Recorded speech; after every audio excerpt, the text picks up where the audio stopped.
Welcome, everyone. Microphone's on, welcoming you again. Thanks for being here. It's October 22nd, and we are here for the Management Committee meeting. We've got a quorum, so we can begin. As we do quarterly, we have our Dakota Land, Water, and People Acknowledgement, and Councilmember Morales today will be reading that for us, so thank you. The Metropolitan Council acknowledges that the land we currently call Minnesota, and specifically the 7-county region, is the ancestral homeland of the Dakota Oyate, who are present and active contributors to our thriving region. As part of the Metropolitan Council's commitment to address the unresolved legacy of genocide, dispossession, and settler colonialism, and the fact that government institutions, including the Metropolitan Council, benefited economically, politically, and institutionally after the forcible removal of the Dakota Oyate. The Metropolitan Council is dedicated to instilling land, water, and people commitments in regional policy. These commitments support the Dakota Oyate, the 11 federally recognized tribes in Minnesota, Ho-Chunk Nation, and the American Indian communities, representing over 150 diverse tribal nations that call the 7-county region home. Thank you, Councilmember Morales. Really appreciate that.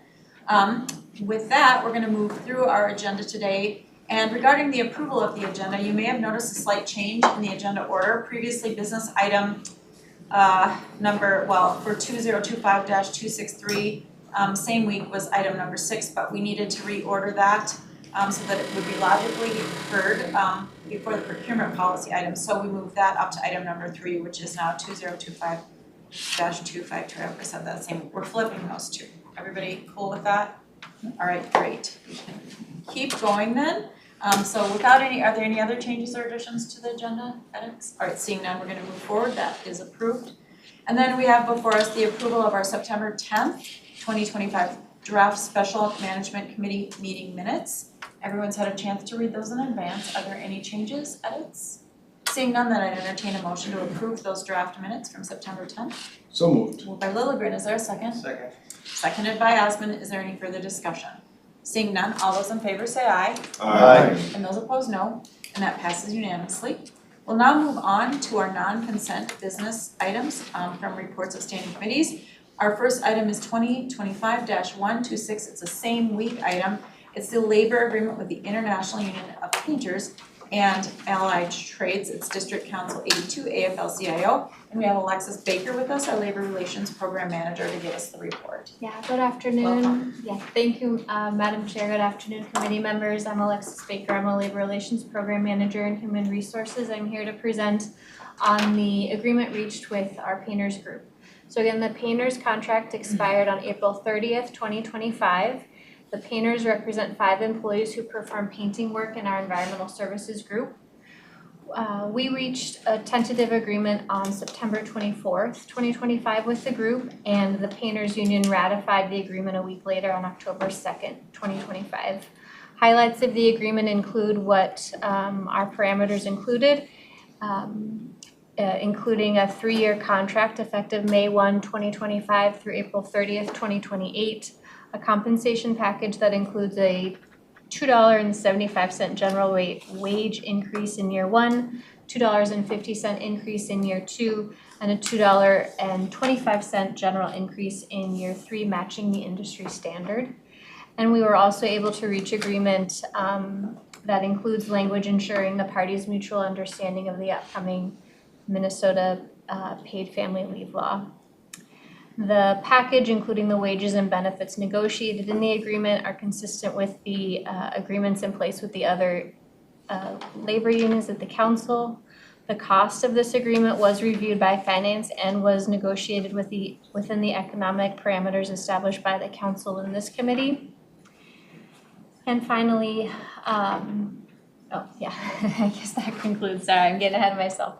So, Madam Chair and committee members, I ask that the committee approve and enter into an agreement with the International Union of Painters and Allied Trades, District Council 82, AFL-CIO, effective May 1 through April 30th, 2028. Thank you very much. Are there any questions? Anything at all? Okay, so before us, we do have the staff recommendation that the Metropolitan Council authorize the regional administrator to enter into an agreement with the International Union of Painters and Allied Trades, District 82 AFL-CIO, effective for the period of May 1, 2025 through April 30th, 2028. Is there a motion? So moved. Moved by Morales. Is there a second? Second. Seconded by Jensen. Is any other? Jenkins. Jenkins, what is wrong with me? I'm gonna Just- do every one of them. You Just know go. what? Here it is, I'm writing it, it's gonna be tattooed, I'll get there, my apologies. No, don't go that far, please. Well, you know, I'm very committed to this job, so, thank you for your patience with me. Is there any other discussion? Seeing none, all those in favor say aye. Aye. Those opposed, no, and that passes unanimously, so thank you very much. Thank you. For that, we appreciate you being here with us today. And we will now move on to item 2025-258, Benefit Consulting Services. And we have Michelle Murray, our Senior Manager of Benefits, with us here today. Thank you very much for joining us. Thank you, Madam Chair and committee members. My name is Michelle Murray. I'm the Senior Manager of Benefits, and I'm here to present business item 258 for Benefit Consulting Services Contract 25P025. This project solicitation is the result of the expiration of our current contract. Benefit consultant services include monitoring and reporting our self-funded accounts for both medical and dental benefits, premium rate setting assistance, expert guidance on benefit plans and legislative changes, and technical advisory assistance on requests for proposals. Through clarifications and best and final offers, the following enhanced services were negotiated effective January 1, 2026. Increased price transparency with rate caps for 5 years, enhanced online functionality, performance guarantees, increased financial reporting, and additional service offerings such as monitoring of vendor performance guarantees. Therefore, we are asking the Metropolitan Council to authorize the regional administrator to negotiate and execute contract 25P058 with USI Insurance Services to provide benefit consulting services in an amount not to exceed $1,225,000. Thank you very much. Are there any questions? Councilmember Jenkins. Thank you. Yes, thank you, Michelle. So USI is also a brokerage. Are they going to be, is this include getting our benefits from them or one of their partners moving forward as well? Or are they just serving in a consulting role in this contract? This is more of a consulting process with USI, and also sort of a partner with us with, thinking about rates and plan designs and things like that. So they'll consult on our existing benefits partners? Okay, Yes. thank you. Thank you for your question. Any other questions? And I do just want to point out, because we normally, take a look at DVE, and in this case, there was no, MCAP goal set on this, and there's an explanation about that in the report too for anybody who might have questions. Sometimes they come up as well. All right, seeing no other discussion then, we have the proposed action by staff that the Metropolitan Council authorize the regional administrator to negotiate and execute contract 25P058 with USI Insurance Services to provide benefits consulting services in the amount not to exceed $1.225 million. Is there a motion? So moved. Moved by Jenkins, is there a second? Seconded by Morales. Any further discussion? Seeing none, all those in favor say aye. Aye. And those opposed? And that passes unanimously, so thank you very much for being here. Thank you, Madam Chair. We're now going to move on to item 2025-263. It's a same week item, but we'll also be getting the presentation for item 2025-252 same week. That's items 3 and 4 on our agenda. Once we get all of those presentations before us, we will break that then into the 2 recommended action items to move both of these forward. So welcome.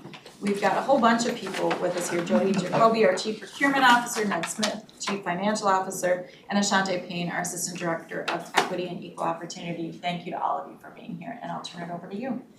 Thank you, Madam Chair and committee members. As Chair mentioned, my name is Jody Jacoby, and I'm the Chief Procurement Officer. And we have 2 presentations and 4 policies to present for you today. We'll start with the first 2 policy updates. This is a high-level overview of the first two that are being brought forward for your support. These two policies are OEO Policy 5-1, which is promoting small business programs and addressing discrimination. And also included with that is 14-1. These two policies are moving together because they are interconnected. And the focus of the change is to update the small business policy and related procedure, also update the procurement thresholds, and then give us an opportunity to do some general housekeeping.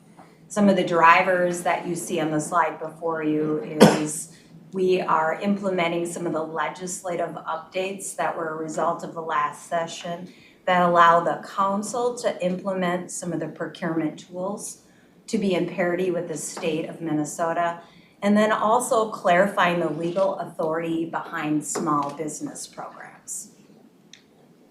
All right, here's a little bit of the roadmap of how we got here. The small business bill was passed during the last session. Governor Walz signed it on June 14th.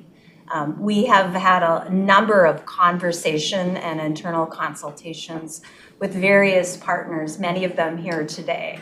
It was also presented at Forum, which is the cross-functional team at the council to look at policy and procedures. We're here before you presenting it for your approval at Management Committee as policy is within your purview. And then these two policies will be going tonight to the council for same week adoption, and they will be effective immediately, contingent upon your approval tomorrow. So pretty quick turnaround.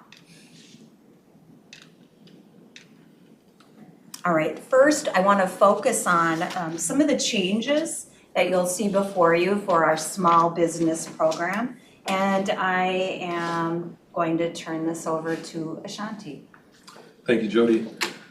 Good afternoon, Chair, Committee and Council members, Ashanti Payne, Office of Equity and Equal Opportunity.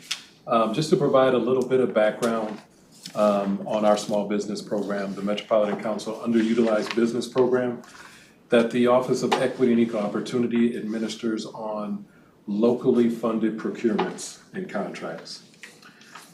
There are various tools that are afforded to us through legislative authority and codified in policy that we use to be intentional with our small business objectives. So one is the MCUP Direct program, which is consistent with micro purchases, and we can award directly to MCUPs at that level. And those levels are defined in Procurement Policy 14-1. And then for small purchases, we have a sheltered market program for MCUBs where we can just compete with MCUBs if we would receive at least 3 quotes from MCUB small businesses. And then we also have an MCUB preference program that provides a preference in percentages, and this comes into play when a small business is competing with other businesses that are not small for a contract. And it allows the evaluator to adjust the cost or bid of a quote by a small business so they are not operating at a disadvantage in that competition. All right, to zoom out a little bit, these are some of the legislative updates that happened last session and a breakdown of how it impacts procurement at the council. The changes to Minnesota statute 473142 are the ones that most directly impact our small business program. The changes to statute 473129 also impact procurement thresholds. And then another note for our sheltered market program, it wasn't the dollar value of the threshold that was removed in the legislation, but rather the Met Council is removing the self-imposed threshold. So we're in alignment with the law, and it doesn't have a cap on the value for the sheltered market programs.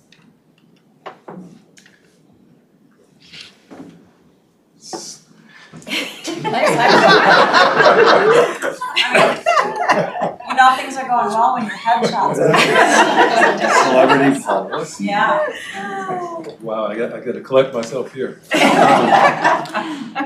So many of the legislative changes that Jody just shared definitely have an impact on both the OEEO and procurement policies, and they have some downstream effects as well. And previously, and why these updates are important for us is that, one, it's going to allow us to operate and continue to operate our MCUB program in the same fashion and same manner that we have historically. Also, we have some additional information relative to our small business contracting programs that we received from the disparity study, and also our audit, our internal audit that we did as well. These OEO 5-1 are very impactful, and there are some downstream procedural impacts that we want to make sure that we communicate, both that give us additional flexibility, increased thresholds, and will support our efforts and objectives to incorporate small businesses in our contracts and procurements.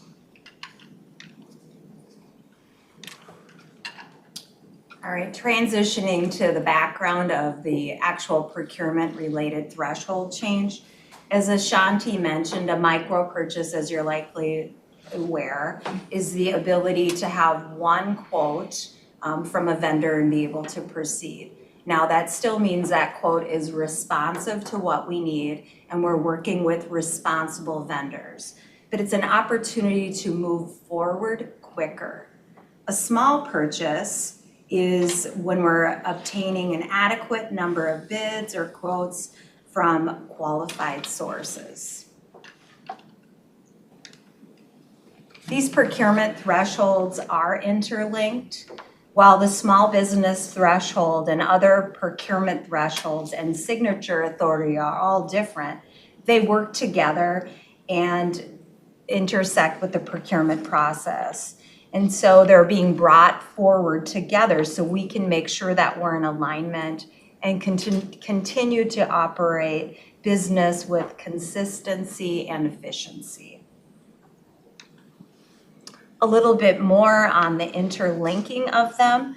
The legislative updates that we discussed previously were the initial driver of really revising the policies. But there's a number of other related factors that make these policy updates that make sense for us.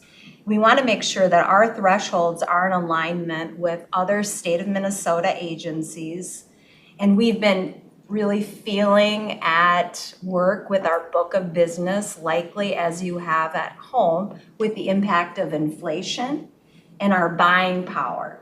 And so given how the council has been growing and the need for a more efficient procurement process, that's also really present at mind. And again, based on the history of the thresholds that have increased previously, it makes sense to revisit these and consider thresholds that make the most amount of sense for our agency. Here's high level what you'll see in the policies before you that we're requesting your approval in. And we'll start at the top again with the micro purchase where there's only one quote required for the work. Currently, there's no change with federal dollars because it really makes a difference what's the source of the funding and what the process is. And if it's a federally funded project, there is no change. The micro purchase remains at $10,000. However, if you're using local money, it's currently at $10,000, and the statutorily approved language over this last year allows us to increase our micro purchase threshold to $25,000. Again, that's consistent with the state of Minnesota. And then if you're contracting with an MCUB, either a purchase order or a contract, again, local funds, because it's MCUB, that micro purchase value increases to $100,000. And then for small purchases defined as a value of $175,000, it allows us to increase that for only construction and maintenance up to $250,000. We didn't overlook the opportunity for some housekeeping when we're making some improvements to these policies, and with the cross-functional team with Forum, we're really looking at high-level zooming out, high-level efficiencies that we can have. So we're removing people's names, cleaning up some messaging, and some better identification of procurement terms, and also replacing the dreaded broken links you may encounter with some of our policies. So again, we're not only making these changes based on some of the statutory changes that we have, but also looking at some housekeeping for cleanup. Impact, lots of impact. I'm really excited to bring this forward. It's not only gonna improve our efficiency for operations, we talk about it all the time in procurement. We are regulatory and we need to make sure we have legally defensible contracts and purchase orders. But we're really here to help create mission moments, to make sure that the business units get what they need when they need it. And that really impacts efficiency, not only opportunities for our contractors to secure purchase order and contracts quicker, to secure those teams, to get the work started, so hopefully we can pay them quicker. And then clarity as an entity of what we can do and what we're legally authorized to do. So lots of positive changes for these two proposals. And so I will just walk through, there are two actions today that we're asking for. The first one is adoption of the OEO policy 5-1, promoting small business programs and addressing discrimination. And then the procurement policy, which adjusting the procurement thresholds for MCUBs and locally funded projects.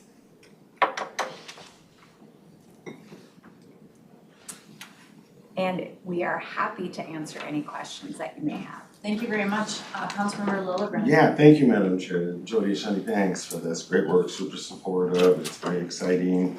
It's a great expression of a high priority of this committee, of this council, so I appreciate the work. And I have a question on, some language around this appears in the actual business item, but it has to do with the interplay between state statutory changes and then recently issued interim final rule changes from the U.S. Department of Transportation. And then you state that we desire to proceed with the MCUB program under the federal regulations as they were in effect on September 30th, 2025, so 3 days or something before the U.S. DOT rule changes were announced. And so I'm just wondering if you could comment a little on what that means and what's the interplay between the state and the federal and the former federal direction. Thank you for the question, council member. So previous our MCUB program, out of convenience, we related those procedures and actions to 49 CFR, which is the federal DB regulation. So recent changes and updates to this policy decouple that relationship and move forward with the program and that connection as it was in place on 9/30. So as I mentioned in the presentation, this allows us to operate our MCUB program upon approval in the same fashion, in the same way that we have historically without any impacts. Okay, thank you. Thanks, Madam Chair. You're welcome. Great question. Any other questions? All right. Seeing none then. Are we now going to be just at this point taking 6.3 and 5.2 same week items separately on the action items? Is that how you want us to move forward on this? Okay, just making sure we're all on the same page literally. So with item 2025-263, which is the same week item, the proposed action is the Metropolitan Council adopt the attached updated version of the following policy, and that would be OEEO-1, promoting small business programs and addressing discrimination. Is there a motion? So moved. By Jenkins, is there a second? Seconded by Lilligren. Any further discussion? I would simply add this is wonderful. It's really helping to streamline and pull it all together and make sure that our ultimate goals are being reached in a timely manner. So I know this is probably a really heavy lift and there's a lot of work behind it, but we really appreciate it. You know, having served for a number of years on this committee, it's just really rewarding to see all of your work coming to fruition and getting spent into the, you know, businesses that really need it in our small business community. So just on behalf of the committee, thank you for that.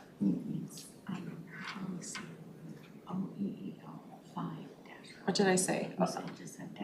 Oh, clarification on that motion, OEEO 5-1. Thank you, Lori, keeping me honest up here. All right, so everybody great with that motion? All right, I would entertain that motion on this item. Oh, I'm sorry.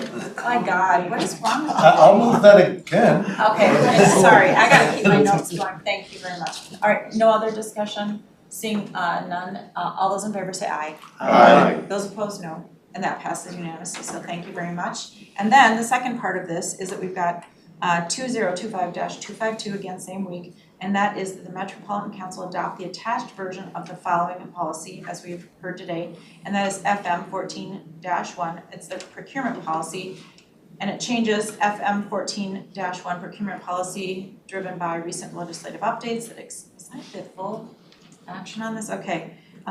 That expanded procurement flexibilities related to the small business programs and construction maintenance contracts. These legislative updates allow certain thresholds for micro purchases and small purchases to be increased. These thresholds affect whether competitive quotes, proposals, bids are needed in order to purchase goods and services for the council, as well as whether public solicitation is required. Additionally, the language pertaining to the small and disadvantaged businesses has been reworded. The proposed changes to procurement-related thresholds are as follows. Increase the micro purchases limited from $10,000 to $25,000 for locally funded projects under non-MCUB, and increase the micro purchase limit for locally funded MCUB purchases from $25,000 to $100,000, and increase small purchase threshold for construction and maintenance projects from $175,000 to $250,000. So for clarity, that's all in one motion, correct? All right. Is there a motion? I'd entertain a motion on that. So moved. Moved by Morel, seconded by Jenkins. Any further discussion on that? All right, seeing none, all those in favor say aye. Aye. And those opposed, no. And that passes, and again, thank you for your hard work on this. We'll move through the agenda and keep going. We're gonna keep you up here. And we're gonna talk about 2025-261. That's a policy update, and then also 2025-262, which is another policy update, and then we can bundle those up on our action items. So I'll turn it back over to you. Thank you, Madam Chair. Lori, could you bring the, just like magic, there it is. Magic. So again, back before you to talk about two non-same week policy changes that are also interconnected. 14-2, which is the expenditures for the procurement of goods and services and real estate, and also 15-1, which is income and grants policy. And simply the focus of this change is really updates to signature authority, and we'll walk through what those changes are and what some of the focus points that we had in looking at this change in the presentation. A little bit of background, signature authority is set by council policy. That's why we're here before you today. And currently the policy in 14-2 and 15-1, which is income and grants, is any awards or amendments, I love the sound effect, greater than $500,000 require committee and council action. And you see those, they come to you through a business item where you're authorizing the regional administrator to negotiate and execute the contracts. Looking back at the end of 2022, we increased with your help the construction and design build authority increase from 2.5 million to $10 million. The last time the goods and services threshold was reviewed and increased was in 1999 and 2013. So this is a regular cadence, again, looking at inflation, looking at really the book of business the council has. It's an appropriate time to look at what signature authority should be. Jody, can I just, one quick question? So, because the economy is shifting and undulating and doing all of its things just in that time frame, do you have periodic moments where you are looking? I mean, I know there's 1999 or 2013, like, are there moments that you are checking in, or is it just when something in the economy is triggering it that you would go back to revisit these? Or what is the thing that's triggering the revisit? Madam Chair, council members, really it's a regular cadence. We think of every 7 to 10 years that we look at what has changed in the economy. What has the inflation been? What number of contracts are in the council's authority? It's a number of indicators, but typically about every 7 to 10 years we're reviewing the statistics. Okay, thank you for that. Here's currently, again, what the threshold is for signature authority for goods and services, so everything except for construction. If it has a value greater than $500,000, you see a business item and you take action on it. Again, same with income and grants. Those two policies work in harmony.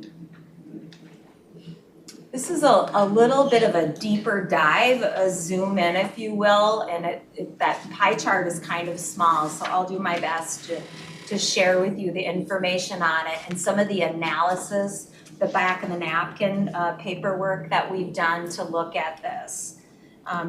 If you look at the past 10 years of data, which we did, because that was the last time it was updated, there was a total of 2,228 contracts that were above that $500,000 threshold, which amounts to about 79%, which is that orange, represents the orange slice on the pie chart.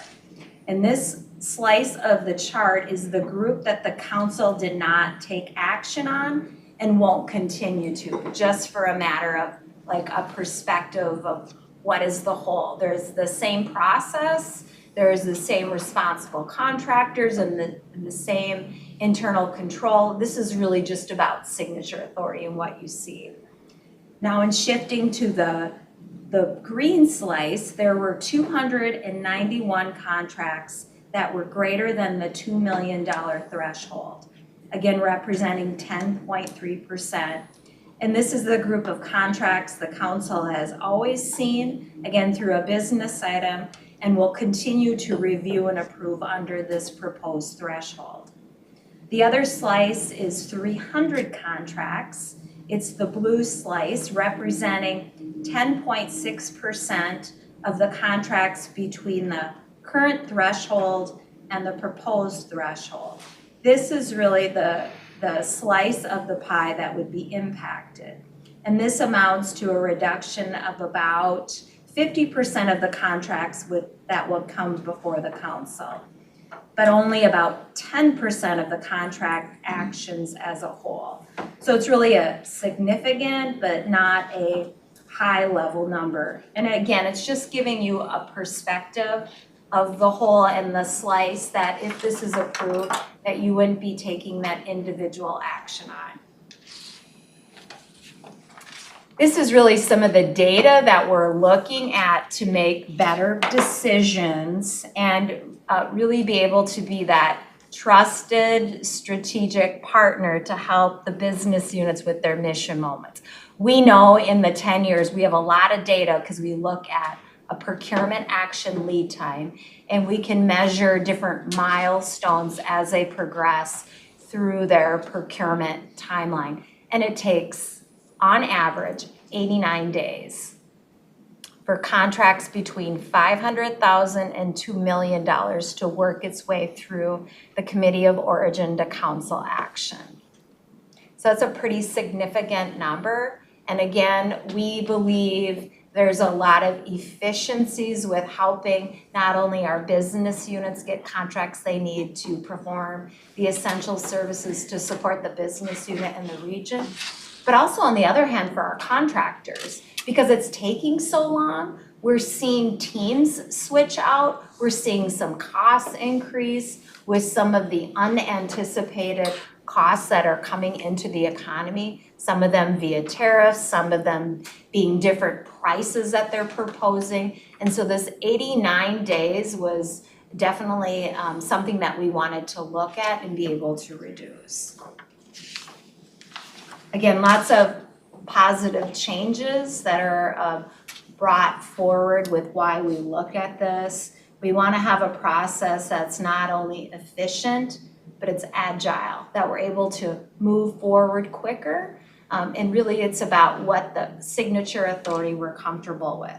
There's an opportunity for council projects to move forward quicker and for our contractors and consultants to start work quicker and really get those teams working to get the income rolling through. Consistency with the process and then clarity in ensuring that we're prioritizing projects. And so moving forward, we're asking action, this is not same week, but for a signature authority increase to policy 14-2 to increase the regional administrator's signature authority up to $2 million for goods, non-construction services and real estate. And also in parallel, having that same increase for income and grants, increasing the regional administrator's signature authority up to $2 million for all contracts and agreements that generate revenue. And Ned and I are happy to take any questions that you may have. All right. Councilmember Cedarburg. Thank you so much. Out of this slice from 500,000 to 2 million, it's a multi-pronged set of questions. What percentage are goods, services, real estate, or income and grant agreements? Is there one category that's 50% or 80% that makes up that pie, that slice of the pie? And then once you answer that, I have a follow-up question. Madam Chair, Councilmember Cedarburg, I don't have that data about the different procurement categories in front of me right now. I can get that to you, but we don't have it broken down. This is really just a high-level analysis of all goods and service contracts between 500,000 and 2 million. Okay, and so my follow-up question to that is, kind of the risk management aspect of that is there a category in that 500,000 to 2 million that maybe should be excluded or something? I mean, if you don't have the data, then it's hard to know if there's a riskier category for that. So I'm, again, just kind of looking kind of stepwise. I do agree that efficiency and timing is utmost important. I've been on the receiving end of that, of where I've had to switch out teams as a consultant. So it's just, just because you take a category, but is there a risk group in there that should be excluded? And then the third part is, once this is implemented, if we all agree, is there in the next year a follow-up to actually monitor and audit these going forward? And we could get a report back out. So it's, anyway. Yeah, I want to thank you for those questions because I have internal controls review and reporting back on my list too.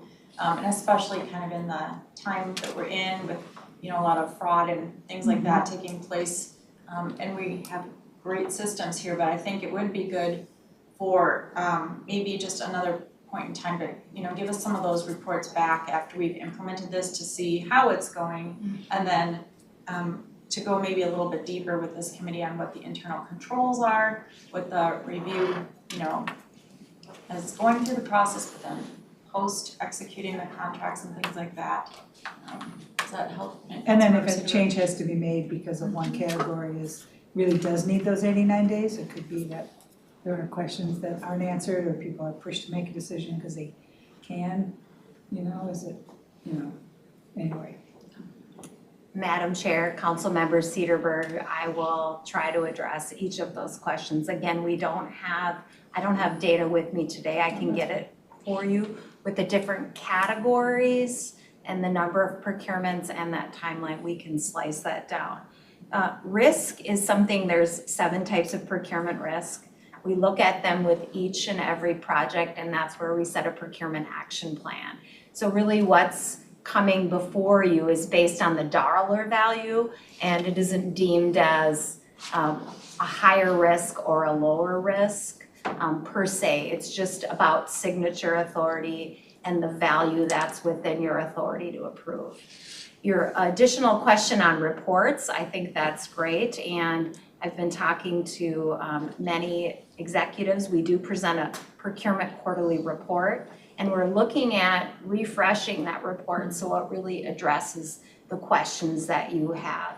And that report was originally requested based on signature authority changes back in the last time we did it. I think it started in 1999. But it makes sense to look at it again and look at where we can be more efficient, where we have gained some efficiencies. And so we'll certainly bring that back to the team to work on. And then just one more follow-up is, everything over 2 million, are you working to shorten up those 89 days? Madam Chair, Councilmember Cedarberg, what I can tell you from my 20 years of experience here at the council and the 17 in procurement is that typically the higher dollar the project, the more sophistication and specialization of the person working in the business unit with our team. Okay, thank you. Councilmember Jenkins. So I've got questions both on 14.2 and 15.1. I'm gonna start with 14.2 and just confirm my statement here first. We're talking specifically on signature authority. So for everyone's comfort, it's not that we're giving you permission to go off and spend $1.9 million. That's not in a budget, that's not in a capital program. It's strictly signature authority, is that correct? Madam Chair, council members, that is correct. It's only signature authority, the final approver for the project. Thank you. And then on 15.1, when we talk about income and grants policy, again, it's signature authority, but give me an example of a grant where in today's process, if we've awarded it, it has to come through us, but it would be different. You walk us through an example. Madam Chair and members of the committee, probably one of the biggest examples is inflow and infiltration grants. Right. Those are state grants, they're bonding by the state, that we distribute out to up to 79 cities in a given grant cycle. And so in that case, there are some awards that are $100,000, but a big player like Minneapolis or St. Paul, they have a $2 to $3 or $4 million that would need to go out. Or even 1 million or 2 million. So this would allow the regional administrator to sign those. And then what I follow up Yes. is just to illustrate, again, you're not making the granting decision. This is again a signature authority, not a granting decision. Madam Chair, council member, yes, it's the final execution. These have all been reviewed according and approved according to that standard intake and evaluation process. This is merely who is authorized to sign at that specific level. Yep. Thank you. Thank you, Chair. Questions, thank you very much. Any other discussion? All right, seeing none then. We have, again, 2 actions that are before us. We'll start with 2025-261. And that is that the Metropolitan Council adopt the attached version of the following policy, what we've discussed today. FM 14-2 expenditures for the procurement of goods, services, and real estate policy. These changes are driven by the need to update thresholds that were last changed more than a decade ago. Changes to FM 14-2 increase the regional administrator's signature authority from $500,000 to $2 million. This allows the regional administrator to authorize new contracts for goods and services up to the new $2 million threshold, including amendments up to 10% of the original contract price aggregate. The RA will also be authorized to acquire real property and interest in real property to amounts not exceeding $2 million. The RA's authority to enter into construction contracts remain the same at $10 million.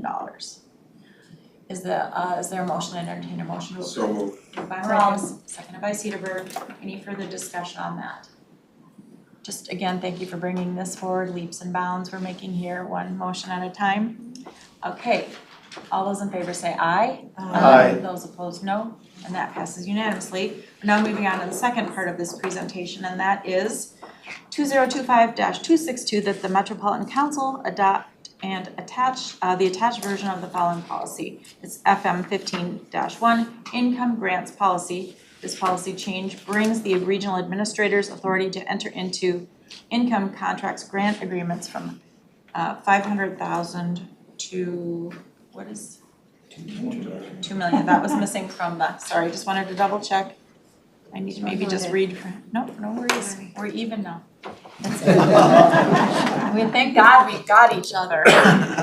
So yes, just to reiterate, this policy change brings the regional administrator's authority to enter into income contracts grant agreements from $500,000 to $2 million. I'd entertain a motion to approve. So moved. Moved by Morales. Second. Seconded by Lilligren. Any further discussion on that? Again, just extending thanks to the three of you and everybody who's been working on this. And it will be interesting in the future to see it come back to us for the reports that we've asked for too. All right, seeing no other discussion, all those in favor say aye. Aye. Those opposed, no. And that passes unanimously, so thank you very much. We still have a couple of things to do here at this point. Next up, we'll be taking item 2025-270. This is Risk Management Information System. It's contract 19P142, and it's amendment 3. And we've got Josh Alsweiger, IS Manager, Ray Engler, our Director of Risk Management, and Andrew Brody, our Chief Safety Officer. So thanks for joining us today, and who will I turn it over to? I'll start. Okay, great, thank you. Chair Johnson, members of the committee, I'm here to present business item 2025-270, Origami Risk Amendment number 3, which is to add the Environmental Health and Safety Suite, abbreviated EHS, to the licensing of this contract. The Metropolitan Council has been using products from Origami Risk for over 5 years. Earlier this year, we renewed our licensing for another 5 years, and at that time, Environmental Services added environmental compliance, which is one of the modules of this EHS suite. Transit is now looking to leverage that contract by adding the remainder of the Origami's EHS suite to strengthen their safety culture. With me, I have Ray Engler, Director of Risk Management, and Andrew Brody with Metro Transit's Chief Safety Officer. They're going to talk a little bit more about how we currently use Origami and how we intend to use Origami. Thank you. Sorry. Madam Chair, committee members, again, my name is Ray Engler, Director of Risk Management.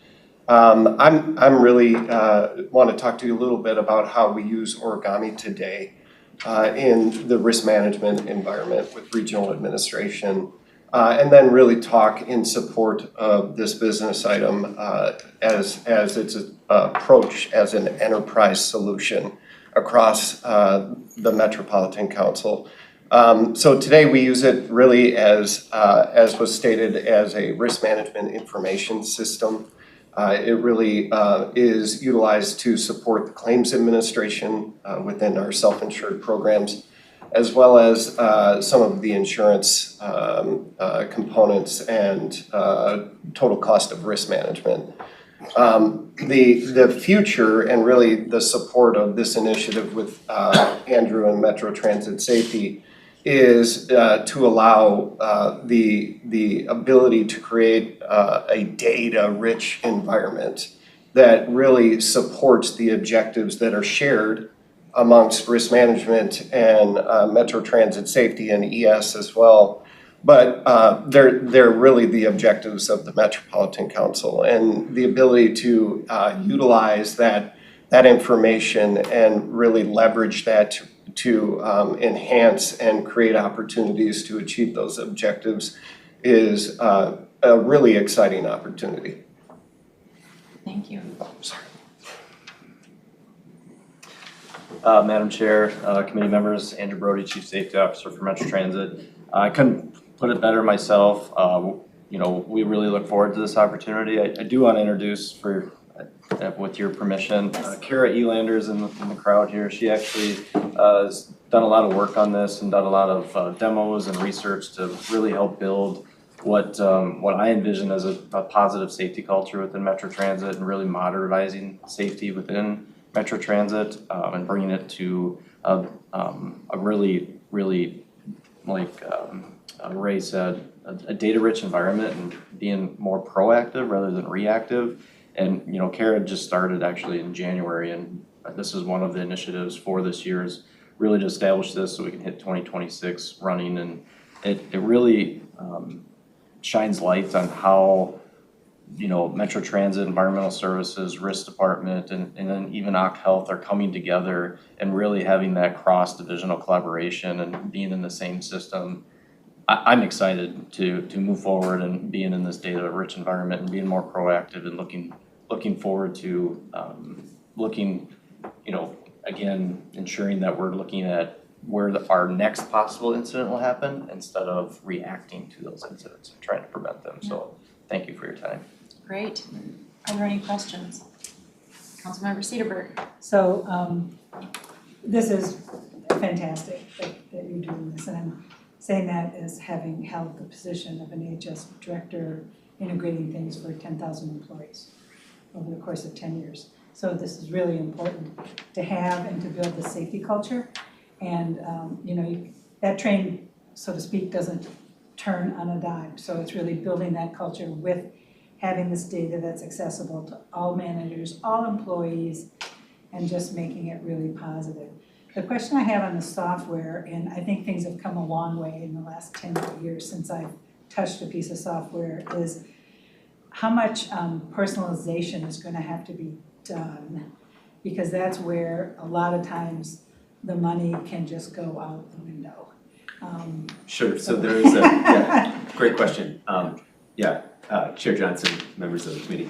There is an implementation component that is kind of like a year one cost for this amendment that will do just that. Those integrations are already done with the part that we're using, and there's probably actually a fair amount of overlap, but yep, that's part of it, so. And just recommend that you're never gonna get to perfection, and don't spend the 90% of the money to get the last 10%. Let's spend 90% of the money to get 90% there, because it will just be a financial drain forever. So process and perfection.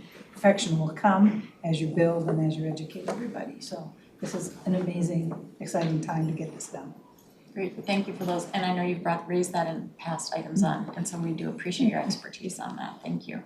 Any other questions, comments? Well, I would just say this is a day for fireworks and celebration in the management committee, and people probably don't think that the management committee is pretty cool and exciting, but yes, we are. So I am super excited about this. And again, for most of us who've been around for a while in government, this is a big deal, but at the Met Council, this fits really with our top line goals that we've been instituting over the past several years about consolidating and streamlining and working together and providing a data-rich environment that we can really utilize to our benefit, and especially when it comes to safety and risk management, that has got to be everything that we do here at the council. So I love that this is coming together in the way that it is. I appreciate everybody who's had their fingerprints in this and is working on this, and there's just more exciting stuff ahead. So I'm fully supportive of this too, and just appreciate you bringing this item forward to all of us for our consideration. So, anything else we want to add to this exciting day? Okay, then on this item, we've got the proposed action for 2025-270 that the Metropolitan Council authorize the regional administrator to execute an amendment to contract 19P142 with Origami Risk LLC. It will add up to $919,908,034. Is that right? Yes, 34 cents. Is there cents on this thing? Okay. 919,908.34. Okay, we are to the penny with you people. I don't know if I've seen anything like that. Okay, sorry I interrupted the motion. You're all tracking with me, though I know. Again, 919,908,000. 919,000. 900, okay, I'm sorry, $919,908.34, I'm good now with my commas, for software maintenance and support for a total contract amount not to exceed $4,735,539.17. Okay, I'd entertain a motion. So moved. Moved by Cedarburg, seconded by Morales. Any further discussion? All right, seeing none, all those in favor say aye. Aye. Those opposed, no.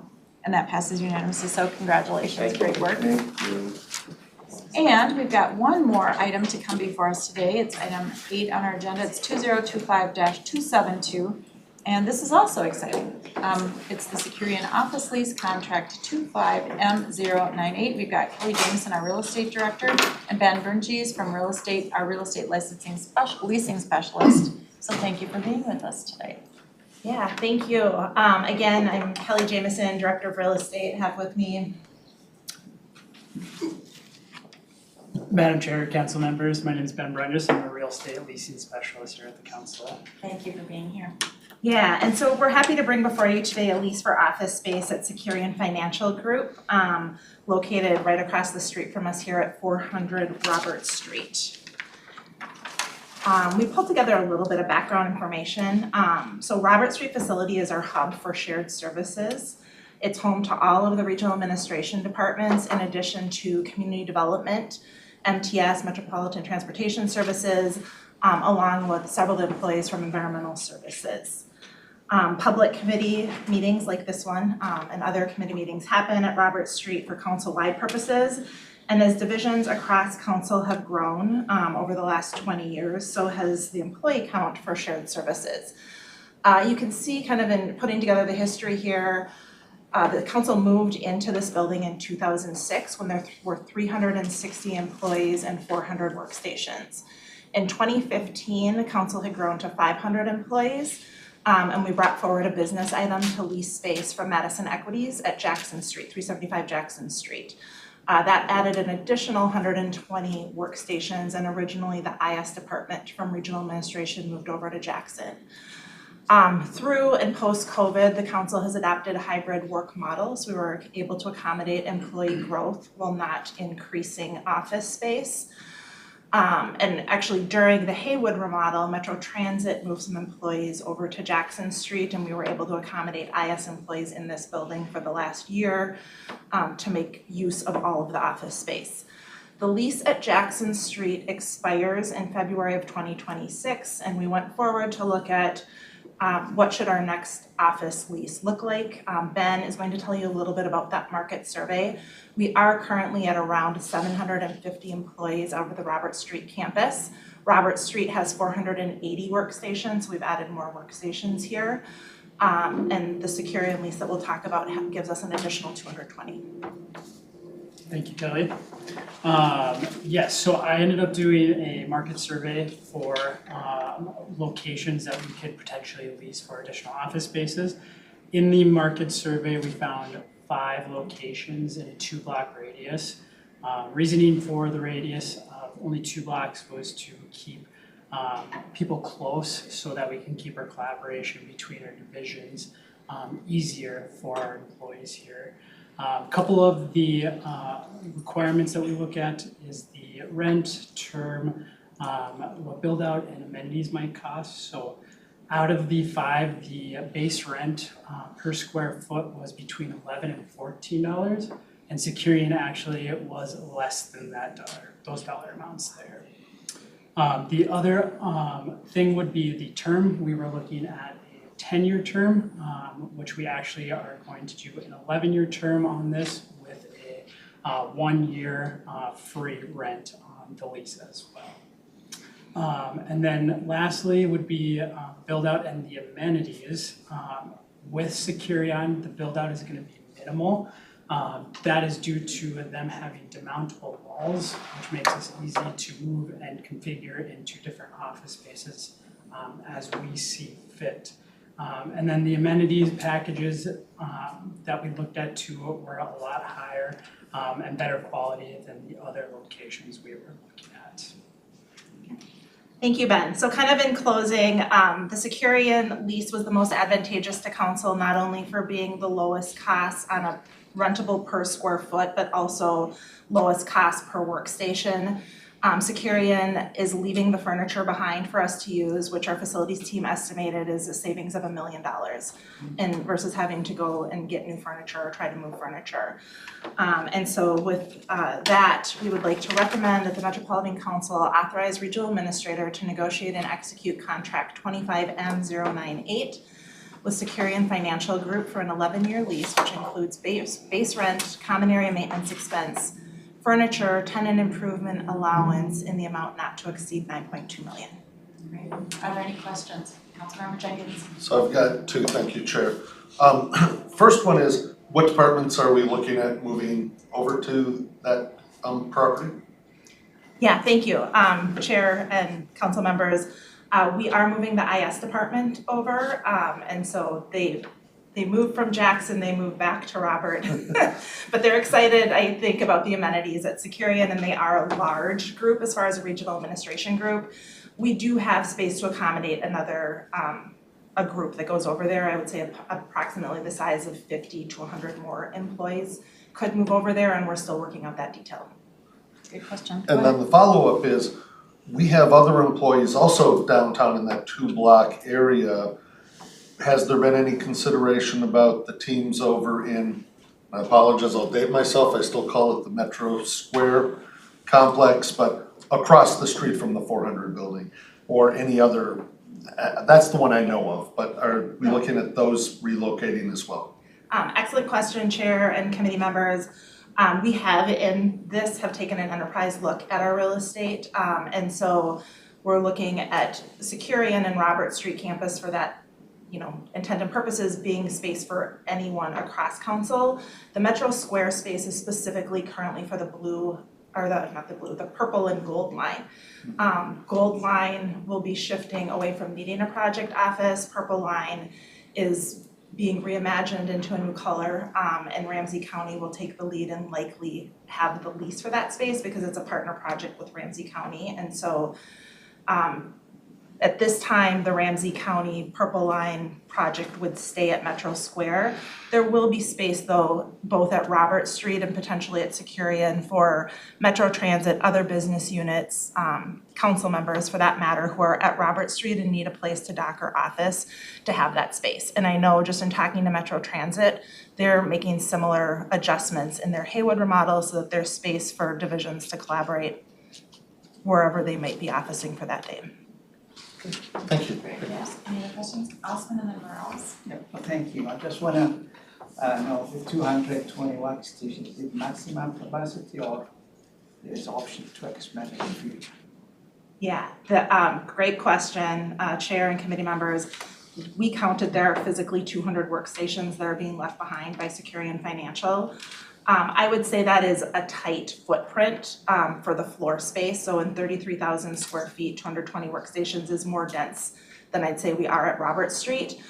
And with that, if the council continues to grow, and it might as we're expanding services, one of the benefits of the Securian building is they have additional space. So they have been consolidating their teams from the 400 building to the one across the street. There could be potential space available down the road if we needed to expand. Okay, great question. Thank you, Councilmember Morales. Not really a question, more of probably a comment. I take it the main reason we didn't look at extending our lease at the 375 is with a lot of the current issues that Madison Equities has going on. Yes, Chair and council members, we definitely are monitoring some of the issues with Madison Equities. We've had our legal department involved with certain maintenance complaints and things like that. But we did collect a proposal from Madison Equities for the existing 375 space, and the rent was actually more expensive than the Securian lease. Thank you. Yeah, great question. Any other questions? I would just say I officed there for 6.5 years at Greater MSP.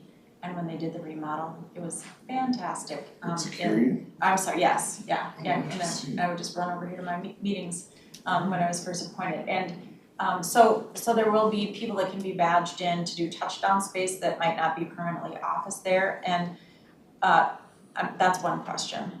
And then, they've got some, a great lunchroom and great amenities on site. So do some of the council employees get to have them and not all of the council employees? 'Cause, You're asking if this gets us started. Well, yeah, but, I'm just curious about that because, it's just really helpful during your day to have some of those amenities right on site and they're really great. So how does that work out for who gets the goodies and who doesn't?